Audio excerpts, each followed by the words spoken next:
Good evening and welcome to the second edition of the Journal Club from Image. This is an effort to try and get some of the salient articles that have been published in the recent past in the field of myeloma to promote and also to bring it to the fore to the audience and people who are working in the field of myeloma at the national level. And we had our first session the last month around, which had a tremendous response, and we are enthused to continue this and take it to the next level. And today's article that we have chosen for discussion is a very relevant article in terms of for its application, especially in countries like India, wherein we are struggling with treating elderly population. Why the elderly is an unmet need is because we encounter so many issues when we treat elderly myeloma, wherein we need to, if we try to translate the kind of treatment that we adopt for the younger population, we tend to sometimes fail to implement it as entirety, because we know that treating myeloma is dependent upon how well you can treat it, what are the combinations that we can use, and also maintaining the dosing, maintaining the intensity of treatment, and also maintaining responses. And we have an entirely different problem as far as myeloma is concerned, simply because in elderly, because their tolerance to therapy is differential. They have comorbidities, and many a time we are unable to sustain their treatment in a reasonable manner, which might compromise the outcomes. And this we have clearly seen in some of the studies that have been published, especially the first trial, and also some derivation of outcomes even from the Maya study and the EMN 201, wherein we have identified that still maintaining therapy for maintenance therapy for myeloma patients and getting an adequate induction is important, but it may not translate into the same way that we would encounter in the younger population. So today's article actually dwells on a way we could circumvent this, wherein we can maintain the dosing schedule for patients, maintain the relevant medication, especially lenalidomide as maintenance therapy, in a reasonable manner with optimum outcomes, while decreasing the toxicity associated with the treatment. And today, that is the article for discussion today. And I invite our discussant today, Dr. Sachin Punatha, my colleague at Tata, formerly my colleague at Tata Memorial, a dear student, also to take this forward and present his journal club's today's topic of journal club, which is on management of myeloma in especially the intermediate fit elderly myeloma patients. Yes, Sachin. Thank you, sir. I will share my screen.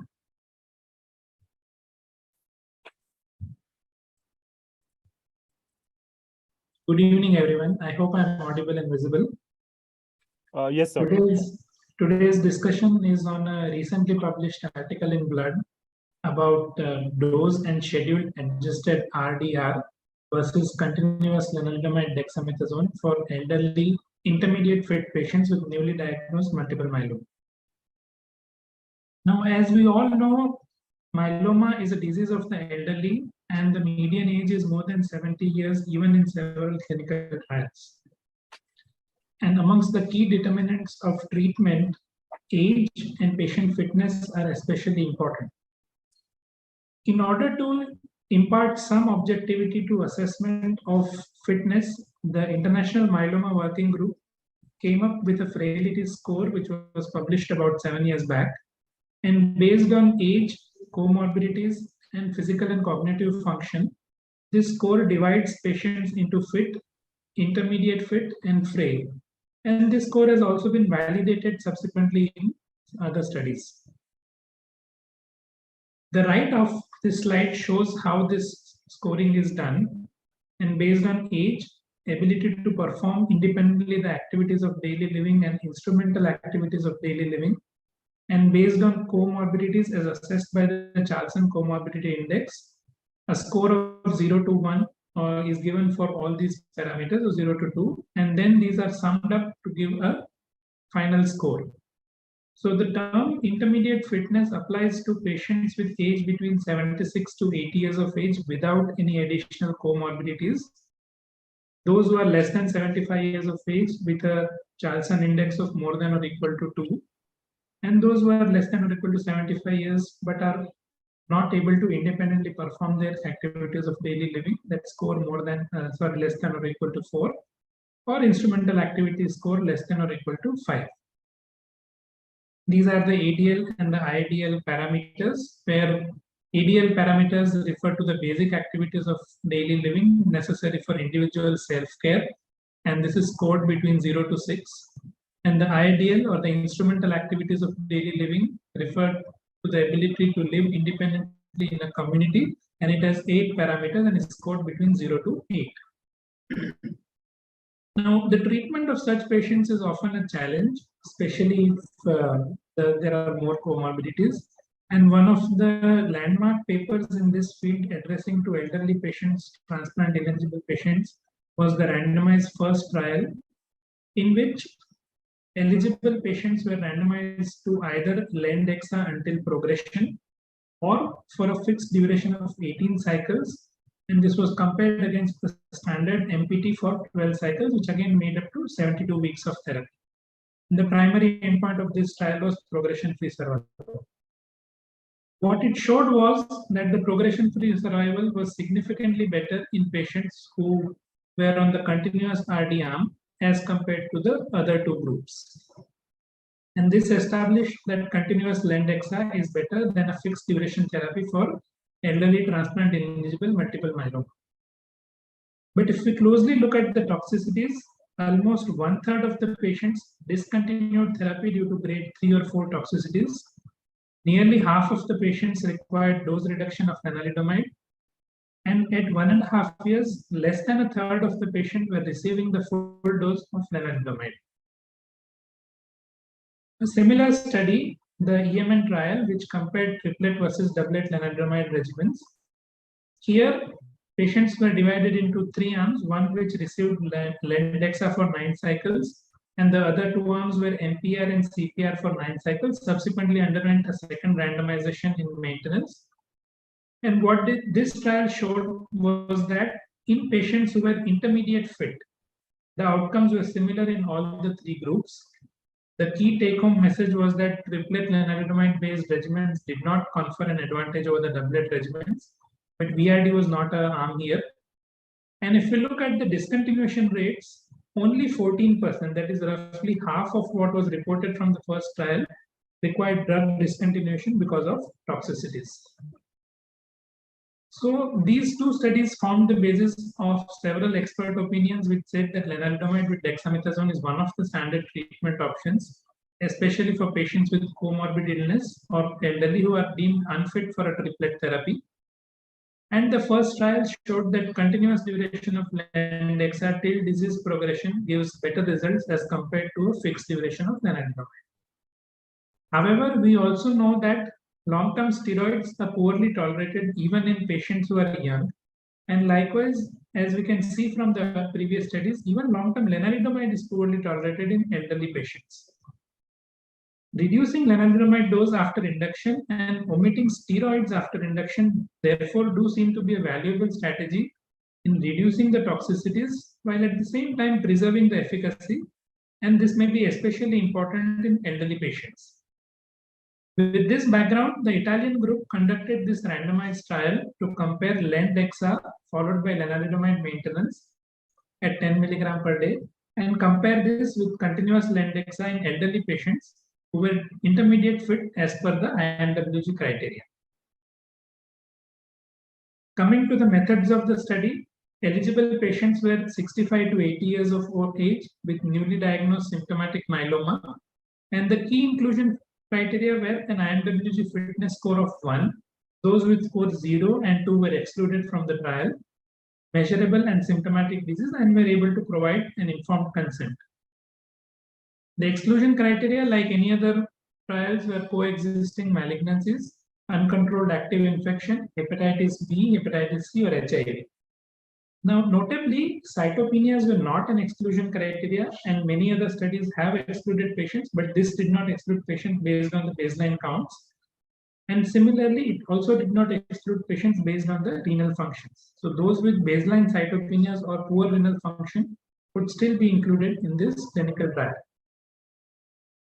This was a randomized study with 1:1 randomization to the two treatment arms, multi-center, conducted at 33 Italian centers, and it was a phase 3 open-label study. Those patients meeting the inclusion-exclusion criteria were randomized to either 9 cycles of lendexa induction, which had 25 milligram of lenalidomide day 1 to day 21, and then followed by lenalidomide maintenance at 10 milligram per day, day 1 to day 21 of every 28-day cycle. In the other arm, patients received continuous lendexa till disease progression or unacceptable toxicity. The primary endpoint of this study was event-free survival, with event being defined as occurrence of a grade 4 hematological adverse event or grade 3 to 4 non-hematological adverse event, or occurrence of secondary primary neoplasm, discontinuation of lenalidomide, progressive disease, and death. So in essence, this was taken as the primary endpoint in order to account for both toxicity as well as efficacy. The key secondary endpoints were best responses, progression-free survival, overall survival, and safety. And as like many other studies, myeloma assessment was done every 4 weekly during the trial, and safety assessments were done every 2 weekly during the initial 9 cycles and subsequently monthly.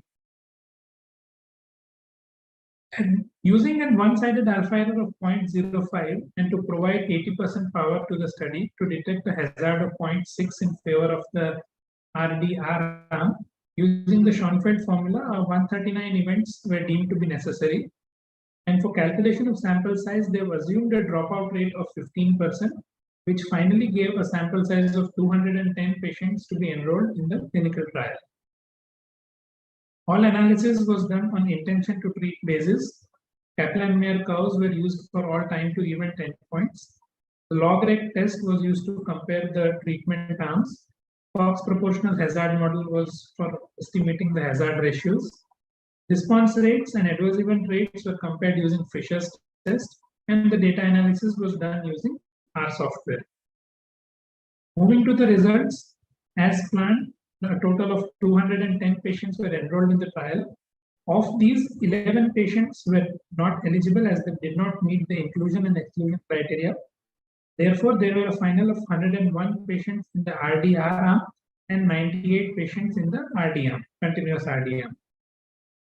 In each arm, if we look, a similar number of patients discontinued therapy because of progression, because of adverse events, and because of other things like deterioration of general condition, loss to follow, patient request, and other reasons. At the end of the study, there were still 34 patients who were on treatment in the RDR arm, whereas in the RD arm, there were about 24 patients. And in each group, 43 patients received second-line therapy, which was primarily bortezomib-based. If we look at the median, if you look at the baseline characteristics, the median age was 75 years and 76 years, not overtly different, but this has a p-value of 0.06, and I'll come to this a little later. The rest of the characteristics like gender, performance status, renal function, stage, chromosomal risk, genetic risk status, and the reason for being intermediate fit, whether it's because of age or comorbidities, was similar in the two groups. Looking at the best responses, 78% patients in the RDR group attained at least partial response, and 68 in the RD group, no significant difference. The VGPR or better rates were slightly better in the RDR group, numerically about 12% better, but again, this is not statistically significant. And the time to response Any response and best response appear to be similar in the two groups. Coming to safety, grade 3 and more hematological adverse events and non-hematological adverse events were similar, although the non-hematological adverse events were more by about 10% in the continuous RD group. The rates of infection, thrombotic events were similar. 2 patients in each group had a second primary neoplasm. There were 5 therapy-related deaths in the RDR group compared to 8 in the continuous RD group, but none of these are statistically significant. If we look at the dose modifications and discontinuation, the rates of discontinuation of lenalidomide because of adverse event was similar, 24% and 30% in the two groups. However, there was a significantly higher proportion of patients in the continuous RD group requiring a dose reduction of lenalidomide. Dexamethasone dose reduction was also required by more patients in the continuous RD group. And the median duration of therapy was about 5 months longer in the RDR group as compared to the continuous RD group. When we look at the primary endpoint of event-free survival, if we look at the events, overall grade 4 hematological adverse event occurred in 8% of patients, with 11% and 6% in the two arms. Grade 3 and 4 non-hematological events, including second primary neoplasms, occurred in 37% of the patients of the whole cohort, 31% and 40% in the two arms. Lenalidomide discontinuation was 16% and 11% in the two arms. And in the whole cohort, progressive disease or death was seen in 42% as the events. When we look at the first endpoint or the primary endpoint, which was event-free survival, the event-free survival was significantly better in the RDR group. 10.4 months was the median EFS in the RDR group as compared to 6.9 months in the continuous RD group, with a hazard ratio of 0.7, which was statistically significant. This was from the previous curve was from the beginning of the trial, and when the event-free survival was compared from cycle 10 or maintenance therapy, the curves showed even wider separation with the hazard ratio of 0.5, which was also very statistically significant. The progression-free survival and the overall survival were not different between the two groups and were probably marginally better in the RDR group. If we divide the patients based on the risk status, those with standard cytogenetic risk had a borderline survival, progression-free survival benefit with the RDR group, but there was no difference in the high cytogenetic risk patients. Moving on to the discussion of the results of this study, de-escalation or reduction of treatment intensity after an initial induction is not a new concept. Most of us practice it day in and day out, and some of the very common examples are even young patients with Hodgkin's lymphoma changing to AVD after 2 cycles of ABVD in those who have attained CR, omission of bleomycin, or reduction of the treatment intensity in children with ALL depending on MRD, which is practiced in various large cooperative groups.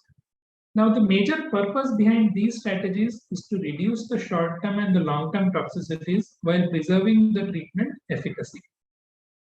This is all the more important in myeloma because myeloma is a disease of the elderly and many patients will have coexisting comorbid illnesses. Also, as age advances, the ability to tolerate cancer therapy decreases, and therefore it is imperative to establish strategies that improve the treatment tolerance while at the same time preserve the efficacy and quality of life in elderly myeloma patients, especially those who are frail or borderline fit. So this is the first such randomized phase 3 trial comparing RDR versus continuous RD in a cohort of patients who were borderline fit or elderly. And there was nearly a 10% reduction in the incidence of severe non-hematological toxicities. This probably translated to a better event-free survival, which accounted for both efficacy and toxicity in the RDR group. Notably, the progression-free and the overall survivals were similar, which reassures that RDR does not compromise the treatment efficacy. And in fact, there was even a marginal benefit in the standard cytogenetic risk group.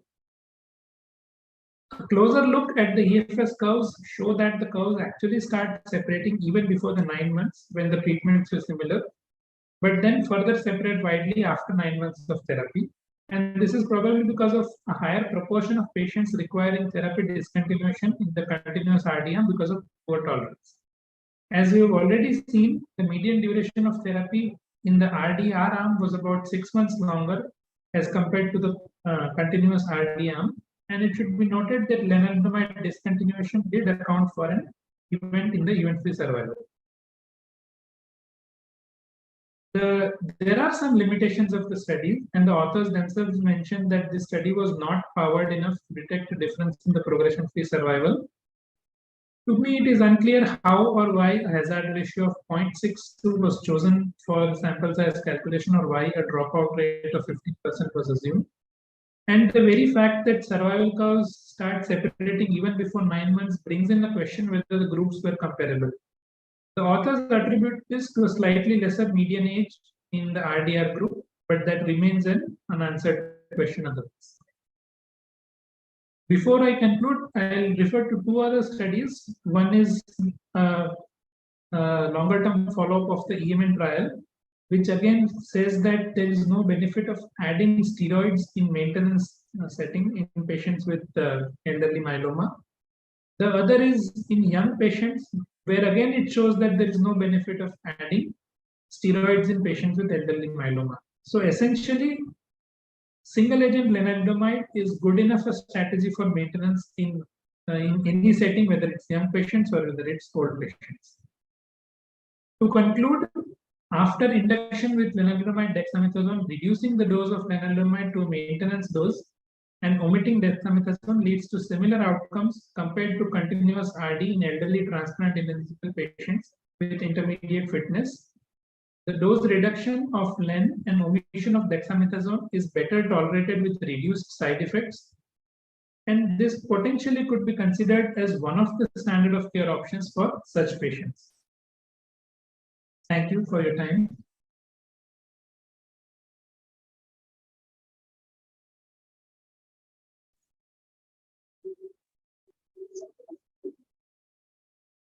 Thank you, Sachin, for that fine discussion on the trial. Now it's open to discussion, and I would invite my colleague Naveen and Dr. Shaji thoughts on this study, and then we'll take it forward as part of the discussion. Make a couple comments. I think again, Sachin, that was really nicely presented, and I think it really analyzed the data well. The two things I think is important messages here. I think one of them is, we always have worried that there'll be used too much of dexamethasone for these patients, and this almost reminds you of the E4AO3 trial, which looked at len, high dose dex versus the len low dose dexamethasone, where again, you saw more responses with the higher dose dexamethasone, but you actually ended up with lower PFS and lower overall survival when you use the higher dose 40 milligrams, 4 days on, 4 days off. So thankfully that trial kind of took that concept of high dose dex out of the picture, and we are doing weekly dexamethasone. So this trial is like part 2 of the same scenario, saying that not only do we need less dex, we need it for less duration as well. And hopefully the principles can be applied not just in this setting, but also for every regimen that we use, that this could be applicable.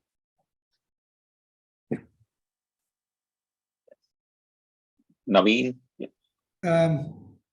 Sachin, that was a wonderful presentation, very clear and succinct. I agree with Shaji. I think it's very important to understand that more intensive therapy may not be the best way to treat any disease, and myeloma is certainly one of those. I think this has a lot of relevance, as Hari pointed out in his introductory message, that at least in many of our countries, resource limited or even not resource limited, where it's a very simple trial which only builds on 2 major trials. The first trial and the EMN01, taking the induction part of the first trial and then the maintenance the best arm from the EMN01, where you then compare len-dex continuous versus len-dex for 9 cycles and then maintenance with lenalidomide.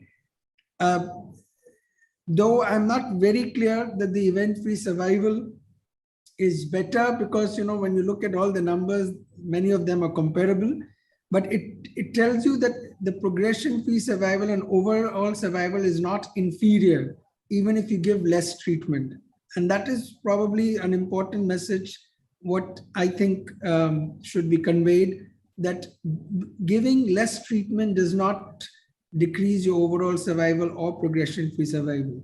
So with lenalidomide maintenance starting after the 9 cycles of len-dex and the results being same, it certainly tells that less is better rather than giving more intensive therapy. This is so much relevant to most of the patients that we treat in that age group.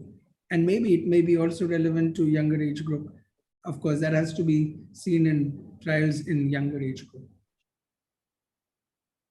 Thank you. And if I may add my comment, to me, the most attractive part of this study was it was a relatively simple study. And in India, by default, even in the younger patient, we have been using lesser doses of lenalidomide, though not at the same dose of 10 milligrams, but at 15 milligrams.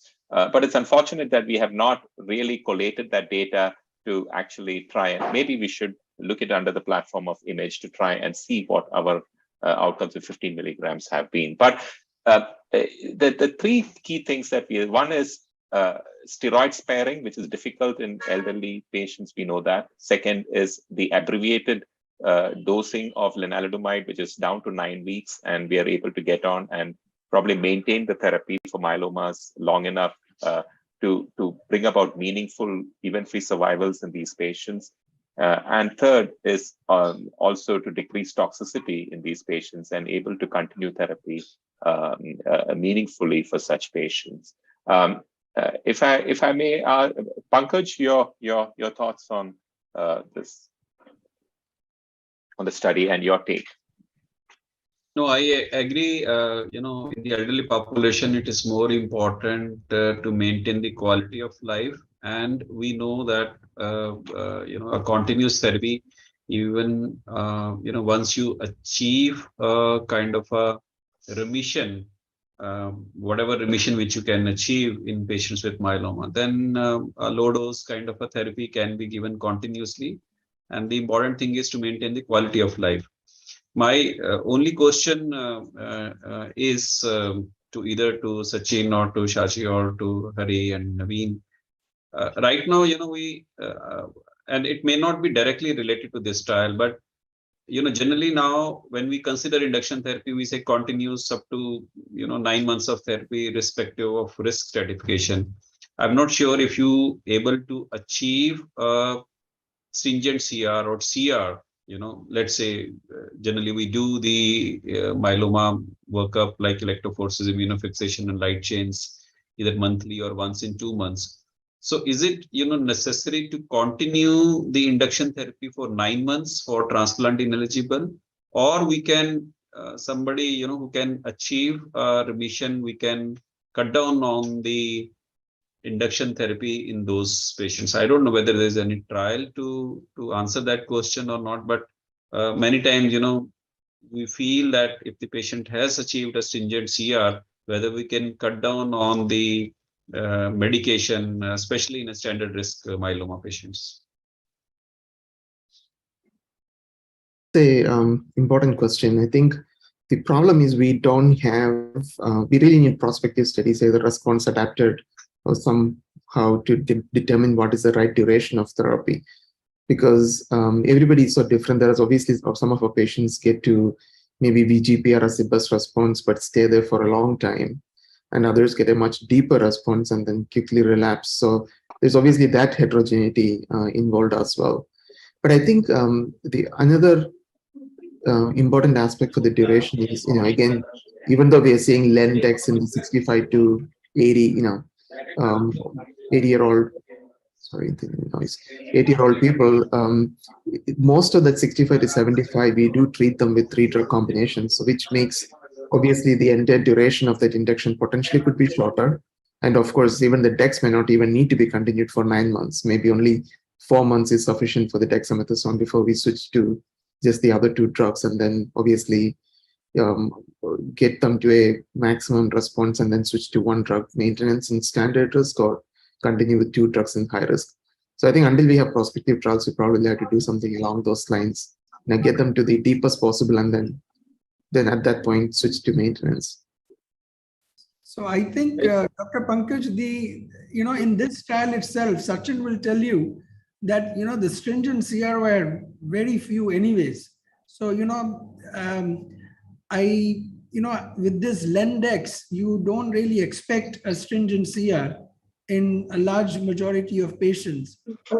What is being answered by this trial is that if those who cannot get more intensive treatment, the quality of life being preserved, though of course they've not done this. See, another limitation is that they've not really compared the quality of life between the 2 cohorts. The quality of life being preserved to a large extent, and adverse events being lower in that group probably makes it an optimum regimen. We probably are not looking at stringent CR in this group, and that is why in the response rate, Sachin would tell us that I think it was not more than 4% or 5%, if at all. Yeah, I think it's 1 patient in each arm who attained stringent CR. But I would agree that we are not looking at attainment of stringent CR. And the question whether even shorter duration of therapies, I think there are some trials of maintenance which have enrolled patients after 6 cycles of standard of care induction therapy, like one of the ixazomib trials, the Tourmaline 4, which did include patients who had received 6 months of therapy and 6 to 12 months of induction therapy. So there's no definite answer to whether even shorter induction therapy may be applicable in these patients or not. I mean, to some extent, it may be the dynamics of disease or the biology of the disease that may be useful in select situations. But as of now, as Sajishwar and others have pointed out, until further data or further trials are available, would probably want to give about 9 to 12 cycles of induction therapy. Hari, you're muted. Yeah, before Hari said, the other question, and Shaji did mention about that is, we know that triplet is better than doublet, and here, we are using doublet with the low dose. So whether a low dose bortezomib, kind of a VRD light kind of a regimen is useful for the elderly population, and again, 4 to 6 months of induction therapy followed by a low dose Len or Boti would be a useful protocol for elderly patients. Although again, not directly related to this article, but corollary to this article.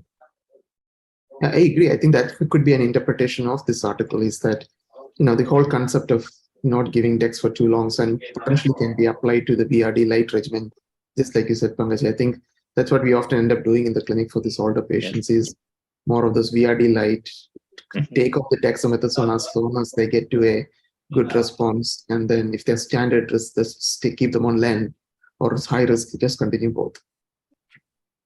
But So, sorry, yeah, so, no, go ahead. No, go ahead. Go ahead. This, the triple drug therapy was beneficial, if I'm not mistaken, in one of the large trials, that's probably the EMN01, when it was in the fit elderly patients. Now the cohort here is the intermediate fit, and even in that study in the intermediate fit, the triple drug therapy did not do better than the lenalidomide dexamethasone.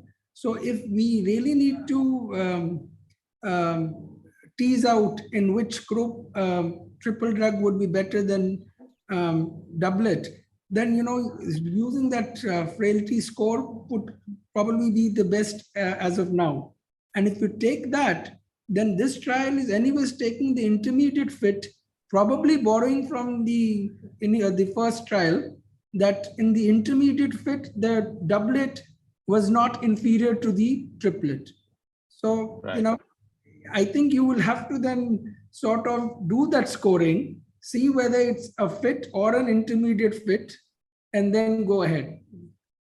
I think one So- other important aspect, though, just sorry, Harry, is No problem. No problem. is a lot of these assessment at baselines obviously not the true picture, because a lot of the factors related to the disease affect that as well. So I think many of us, I'm sure, start patients on just length of cycle 1, see how they tolerate disease under better control, they feel better, and then assess whether a third drug can be added on. I think that's an important aspect of all this frailty assessment, that they need to be dynamic. So that was one of my questions I was asking. How do you always check for the frailty index in these patients when you treat patients, and also whether it's always on the back of your mind to add on a third drug as soon as possible for these patients? Shaji. I have to admit, I don't necessarily do the scoring the whole set. Yeah.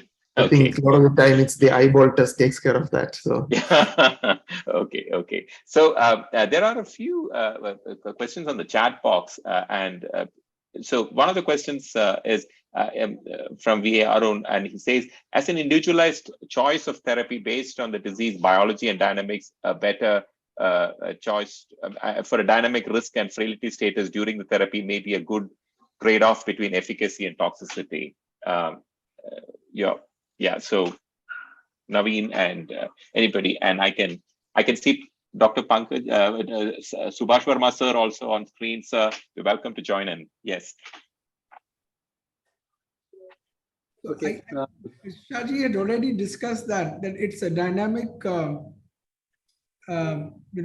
way of looking at it.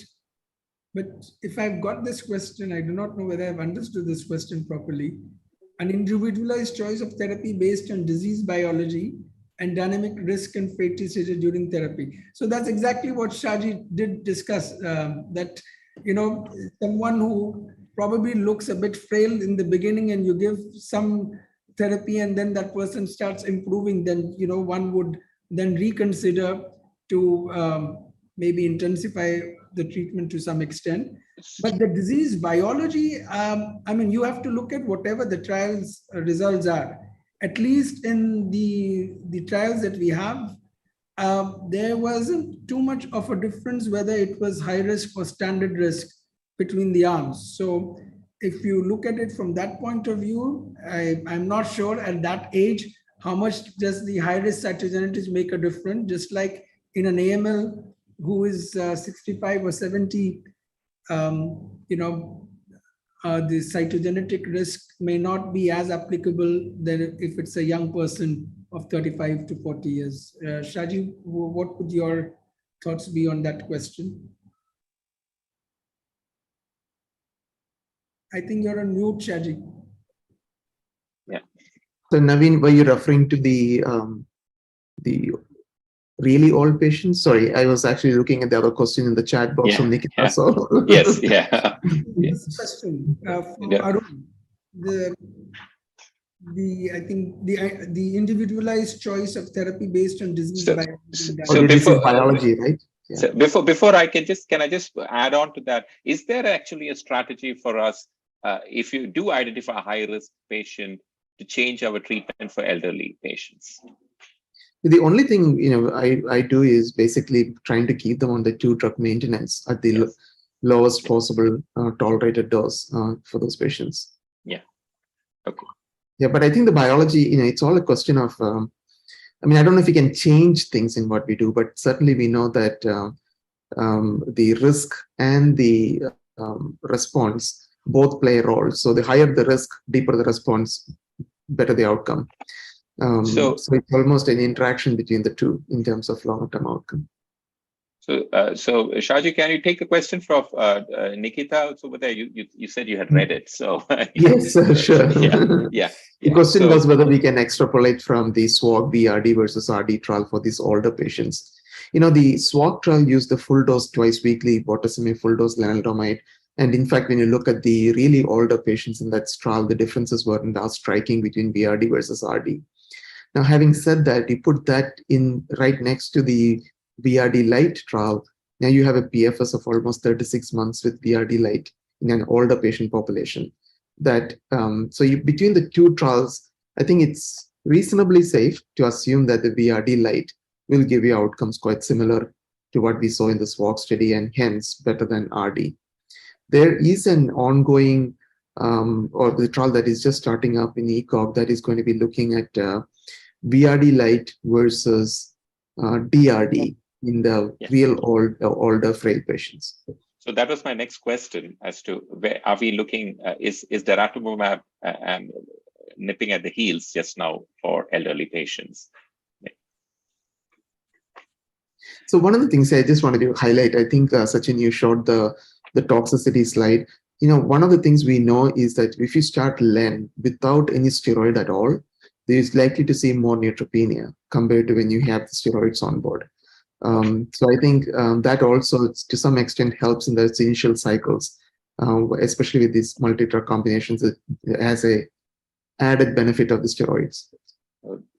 That's an important point, actually. That's something that you don't actually pay attention to.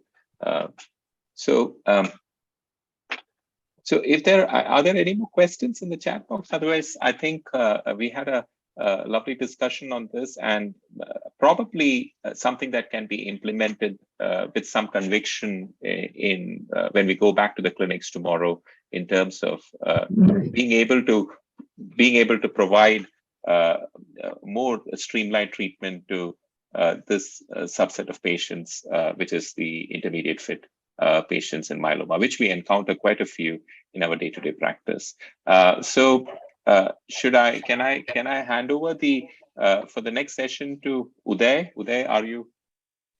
Yes, sir. Thank you, sir. Yeah. Sir, we also have Dr. Vincent Rajkumar, who has just joined us. So, Yes. Vincent, sir, would you like to add or just add any one or two comments on the Journal Club on this particular article?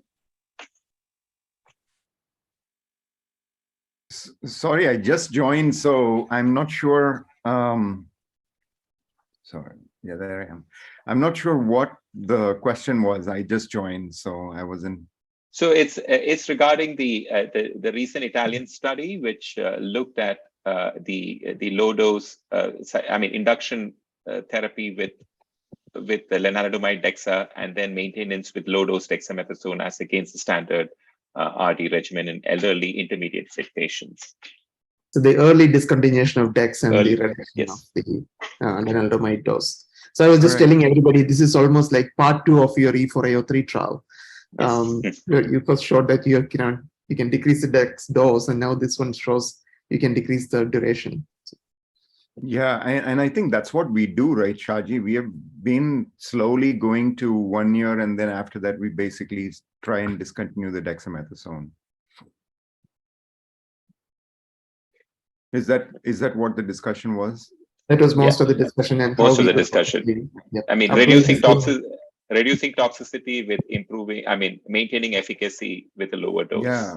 Yeah. And I think that makes it, very convenient for patients. And some patients, for whatever reason, may need a little bit of dexamethasone on top of the lenalidomide, but we can find that out after we stop and see if there's an issue. We can always add a little bit back, but I usually give only len after the initial VRD, and about a year later, it's len alone. And I think Dara RD would be the same thing if you end up using that. Okay. So there's also one more article, I think, the journal scan thing, yes, right? So yes. So I just invite Uday to take over from there. Thank you, sir. Thanks for discussing this particular thing. So I'll quickly come to the second part of it. That is the journal scan. So the journal scan is going to be discussed as a eagle eye competition, wherein this is just a quick recap for those people who have joined us for the first time in this second edition. So basically, we select an article which is selected by our reputed international faculty. And thereafter, we request all of you to write a 175-word critical analysis about this particular article and send it to us within 3 weeks time from the time you announce this particular article. And it can be written by anybody. It can be written by a JR, SR, faculty, any specialty who are interested in plasma cell dyscrasias, and a set of blinded reviewers then selected based on certain criteria, which I'm going to show you in the next slide, about the best commentary. And those people are then given the credit hours, the certificate, and vouchers worth 5,000 rupees. So the purpose, which has already been outlined by Dr. Harimenon at the start of the Journal Club, is we want all of you to read the latest articles on plasma cell dyscrasias. We want you to develop a habit of critical appraisal and to develop the art of scanning the articles quick and be able to write letters to editors. So in the future, we want all these people who are writing to us to write to the reputed journals like NEJM or Lancet, the letter to editor about the respective articles. And also the person who wins this particular competition gets an opportunity to present in front of the international audience. It's an interinstitutional competition, and this time we are very happy that we have had a very objective assessment. So the different reviewers used different variables. So these were the variables which are used by the different reviewers. So it's just not a broad review. People went into actual details under each category and they scored it accordingly. But there are few do's and don'ts for all those people who are writing the commentaries. Please stick to the word limit. Like the journal rejects it beyond the word limit. Here also we reject it if you cross the word limit. Being succinct and still being able to convey your critical analysis is very, very important. Please also concentrate on the methodology and the statistics, just not about the Indian perspective. That is also important, but also important is to understand the methodology, the way the authors have went about the study, any loopholes in that, and the statistical analysis, whether that was right or wrong. So we had 5 entrants this time. We had multiple others, but we had to reject it because they did not adhere to the timelines and to the word limits. So the prizes, we have the first prize from Dr. Nazneen. She is an MD physician from Trichy. She is not from hematology and oncology circles. So we are very happy to have a non-hematologist, non-oncologist, non-pathologist winning the first prize. And we had a very good write-up from Dr. Sumit Mik from TMH Mumbai. But unfortunately, his word limit, he went up to 240 words to write his commentary. But the commentary was so lovely to read through. So we have decided to give him the consolation prize for this time. So we will be, Dr. Nazneen will be presenting the journal scan this time. So I'll be playing the video of us.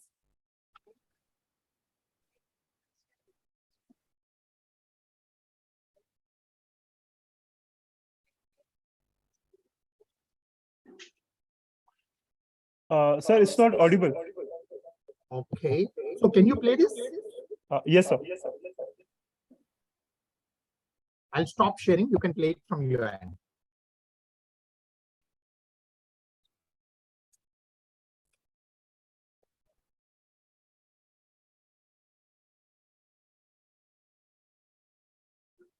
We will be discussing an original article on GPRC finely targeted CAR T cells for myeloma by Mayankodi et al., which was published in the NEJM on 29th of September 2022.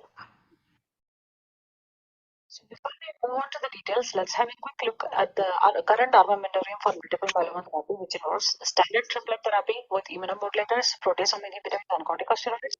We have the BCMA-directed therapies, belantamab, mafodotin, and CAR T-cell therapies, and non-BCMA therapies like panoplazstat and selinexor. Why GPRC targeted CAR T cells? One main reason is due to lapse after BCMA-directed CAR T cell therapy. Also, the patients who are not eligible for BCMA-directed therapy like non-secretory myeloma, plasma cell leukemia, and prior BCMA-directed therapies were eligible for GPRC5D. Another notable point is, although the myeloma cell express both CD138 and GPR5CD at very high levels, unlike CD138, which is also expressed in very high levels in cell lines of other tumor cells, GPRC5D expression is highly specific to myeloma cell as depicted in this figure. This is the fixed an open-label, non-randomized standard 3x3 dose escalation trial, which is intended to test the maximum tolerated dose of GPRC5D CAR T cells in patients with multiple myeloma who are at least triple class exposed. And the duration of the study is till the maximum tolerated dose is established, and the study is funded by Juno Therapeutics. Coming to the intervention, following enrollment, the patients will undergo leukapheresis to obtain T cells from which CAR T cells are produced. During the cell production period, all patients are allowed to receive standard chemotherapy for multiple myeloma, excluding daratumumab, following which a 2-week gap from chemotherapy is maintained, following which the patient will receive consolidation chemotherapy, after which they will receive CAR T cells over a 2 to 7 day cycle. The starting dose of CAR T cell therapy is 25 million of total CAR T cells, and the maximum targeted dose is 800 million of total CAR T cells. The primary objective is to establish the safety and maximum tolerated dose, and the secondary objective is to establish the anti-myeloma efficacy and persistence and expansion of GPRC5D CAR T cells at different dose levels. All the inclusion and exclusion criteria listed here. A notable inclusion criteria was a history of plasma cell leukemia, which was not an inclusion criteria for BCMA-directed CAR T cell therapies, whereas a current diagnosis of plasma cell leukemia was an exclusion criteria here as well. Notable points among the baseline characteristics of patients include a median age range of 60 years, inclusion of extramedullary plasmacytoma, non-secretory myeloma, previous BCMA therapy, and previous CAR T cell therapy. Specific adverse events for cytokine release syndrome, nail changes, and cerebellar disorder, out of which cytokine release syndrome and cerebellar disorder were dose-limiting cytotoxic effects. Patients experienced grade 4 cytokine release syndrome at a dose of 450 million CAR T cells and grade 3 cerebellar disorder at the same dose. 88% of the patients treated developed cytokine release syndrome, out of which 60% of the patient required tocilizumab for the management. Now, coming to nail changes, it was an on-target off-tumor effect due to the expression of GPRC5D mRNA in hair follicles and keratinized cells. They were on grade 1 and 2 event, and it did not require any intervention. They resolved by itself. First of all, the adverse events listed here are considered secondary to the toxicity of the conditioning chemotherapy and not due to the GPRC5 CAR T cells. Coming to the analysis of the secondary objective, which was the efficacy of the drug. Although it is too premature to comment upon the efficacy of the drug, since this being a phase 1 trial, we can see that 50% of the patients achieved MRD negativity at a dose range of 25 to 150 million CAR T cells.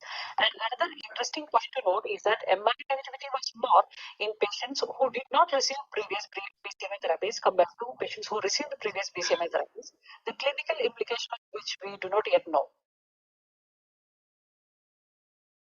This is the swimmer's plot depicting the clinical response. We can see that out of the 17 patients, 10 patients had a progressive disease, out of which 6 patients relapsed after an initial response, and the median period of relapse was at 7.8 months. This plot depicts the expansion of the CAR T cells in the peripheral blood, and we can see that there is a robust expansion of CAR T cells in the peripheral blood at all dose levels. Here shows immunohistochemical analysis of plasmacytoma tissues at the time of relapse, and we can clearly see that there is a loss of expression of GPRC5D at the time of relapse, which may represent antigen escape or antigen downregulation, which requires further studies. Coming to the conclusion of the study, the maximum tolerated dose was established at 150 million total CAR T cells, and the dose-limiting cytotoxicities were cytokine release syndrome, grade 3 cerebellar disorder, and 50% of patients achieved MRD negativity in the dose ranges of 25 to 150 million total CAR T cells, which is too premature to be commented about. And there was robust expansion of GPRC5D CAR T cells in the peripheral blood across all dose levels. The strength of the study was the inclusion of the patients with non-secretory myeloma, prior history of plasma cell leukemia, and prior BCMA-directed therapies. The limitations of the study were there was no head-to-head comparison available with the existing CAR T therapies. There was a limited elderly representation with a median age of 60 years, and the follow-up period was 20 months.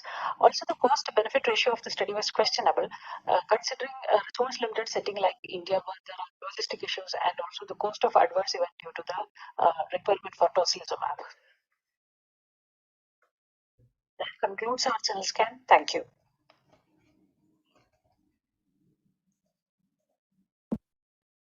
So that was from Dr. Nazni, the general scan. So next, I would like to hand over the stage to Dr. Arun for having a quick quiz. Over to Dr. Arun, please.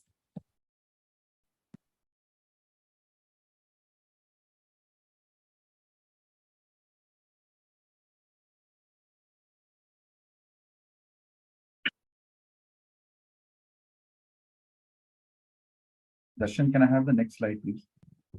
Yes, sir.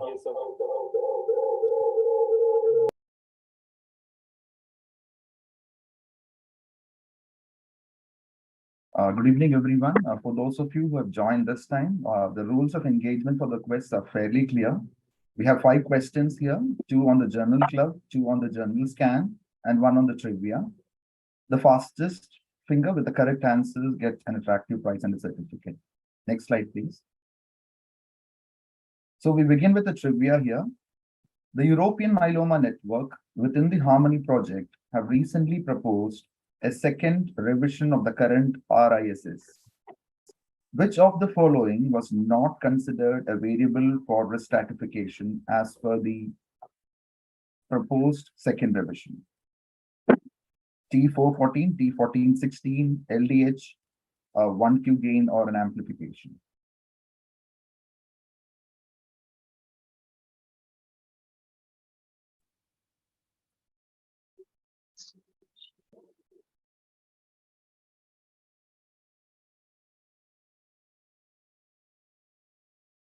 Next question. These are based on the journal scan data which was presented. So in the trial, 10 of 17 patients relapsed post-CAR T during the follow-up period. What percentage of patients continue to show persistent GPRC5D expression on myeloma cells at relapse? None, 40%, 90%, or less than 10%?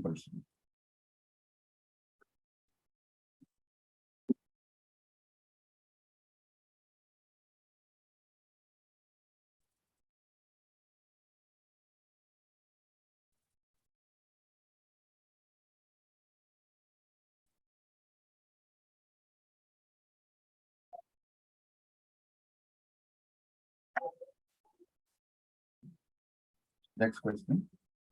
In the same trial, the primary endpoint was to identify the maximum tolerated dose. What was the maximum dose level planned by investigators that could never be reached due to dose-limiting toxicities encountered in the trial? 450 million, 900 million, 600 million, 800 million.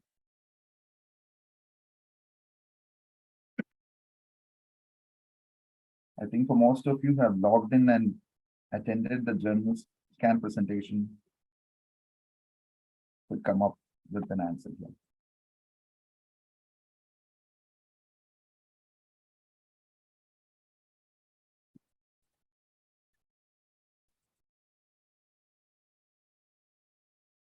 Next question.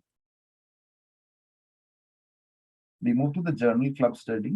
In the La Roca trial, a novel primary endpoint, EFS, was defined by investigators to study efficacy and feasibility of dose or schedule adjusted RDR in newly diagnosed multiple myeloma. Which of these parameters contributed maximum to the EFS benefit in the study arm? Was it discontinuation rates of lenalidomide, incidence of adverse events, or rate of progressive disease?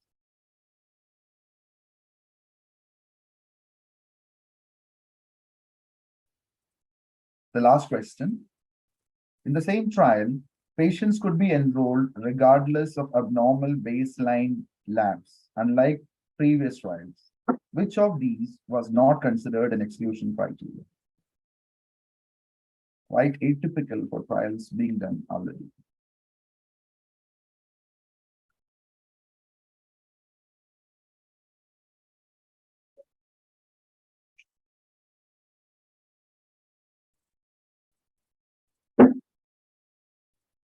Yeah, next slide.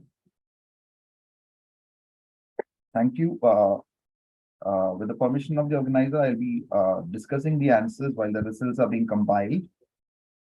The next slide, please.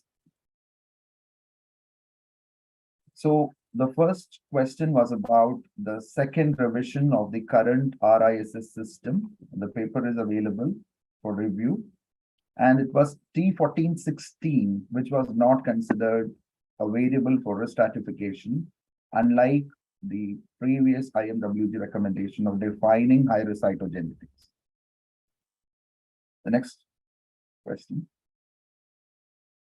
So in the trial on GPRC5D, it was actually 40% of patients who would continue to show persistent expression of GPRC5D on myeloma cells that relapse, telling us there are mechanisms more than just expression of the receptor, and that would translate into efficacy or loss of efficacy.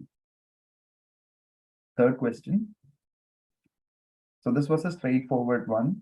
So the planned maximum dose level was 800 million. And as per the 3+3 design of the trial, because there were two out of 3 patients who had dose limiting cerebellar toxicities, the trials never reached an 800 million mark here. The next question.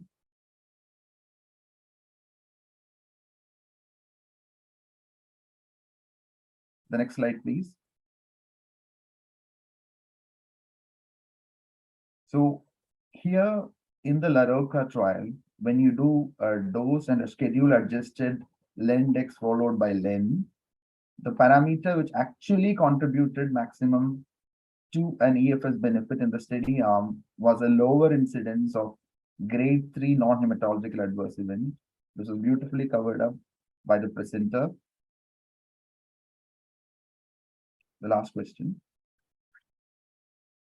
And this is another highlight of the trial, which again was put forward by the presenter, that this trial did not exclude patients who would otherwise have been excluded by most other trials.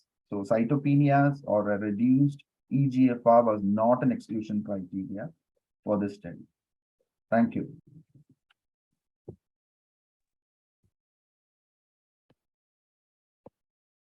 Thank you, Dr. Arun, for having the quiz. So in the meantime, till the time the results are compiled, the next month, we are going to again meet on 4th Thursday, that is 24th of November, 5:30 p.m. And we are going to have this time the Journal Club from Tata Medical Center, Kolkata, wherein Dr. Akshay is going to present the Journal Club under the supervision of Dr. Reena Nayak. So this was the last time's participation. Why I'm showing this is just to show the comparison. So we have an increase in the participation. So this time we have 243 active participants. The number of countries participation has gone up from 10 to 16. So we have most of the SAARC countries participating in this particular thing. Also, we have got participation from UK and USA this time.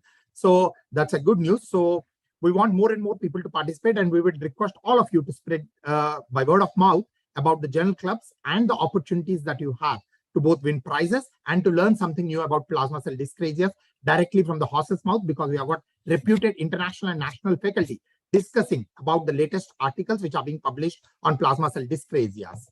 So I would like to pay gratitude to Dr. Ritu, Dr. Bhausab, Dr. Nikita, Dr. Chepsi, and Dr. Arun for reviewing the Eagle Eye competition.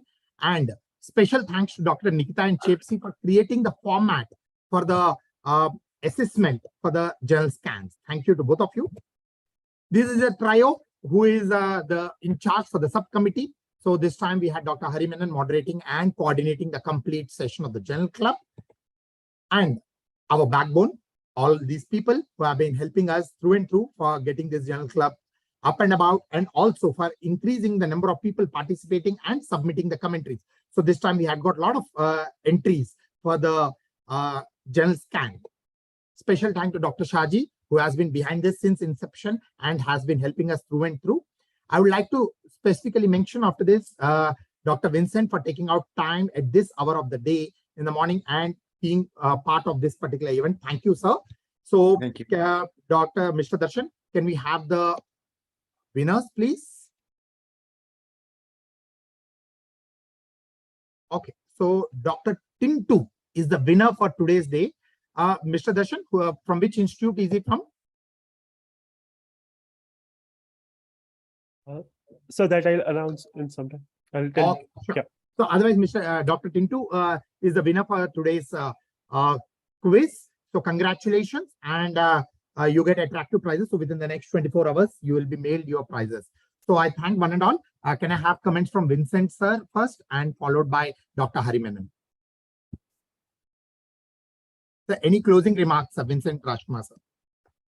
So I joined late, and so I wasn't able to, give much input. Did you want my comments on the whole format, or? Yes, sir. Yes, sir. Yes. I like it. I think this takes me back to the old days. You guys really go very deep into the journal articles, into the details, and as the questions were going through, I'm like, whoa, man, did I read this article that closely when I read it? And so I really commend you for that, and also for inspiring young people, and for this format. We'll try to be on time next time. Thank you, sir. Harimenon sir.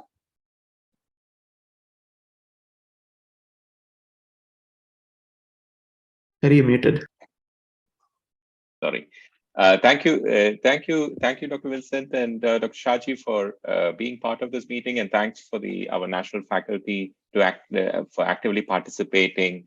I can see that from the last time there has been a greater participation, and this is a way in which we can reach out to a wider audience and get the interest in myeloma care improved in the country. And I think we are in the right direction as far as this is concerned, and I'm hoping that the next time around it's going to be even a greater participation for the meeting.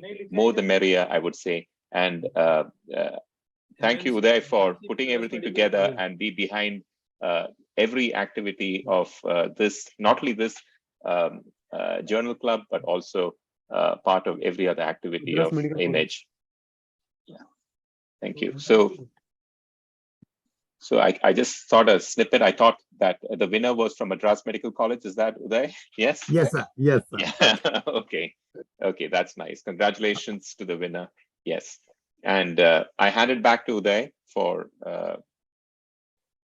any other announcements. And oh yes, very important. I look forward to having you all for the Image annual conference, the Image meeting at St. John's Medical College.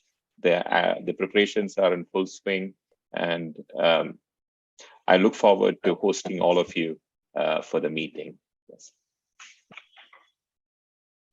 So I'll just hand it over to President Image, Dr. Pankaj, for just giving the final comment and closing the session.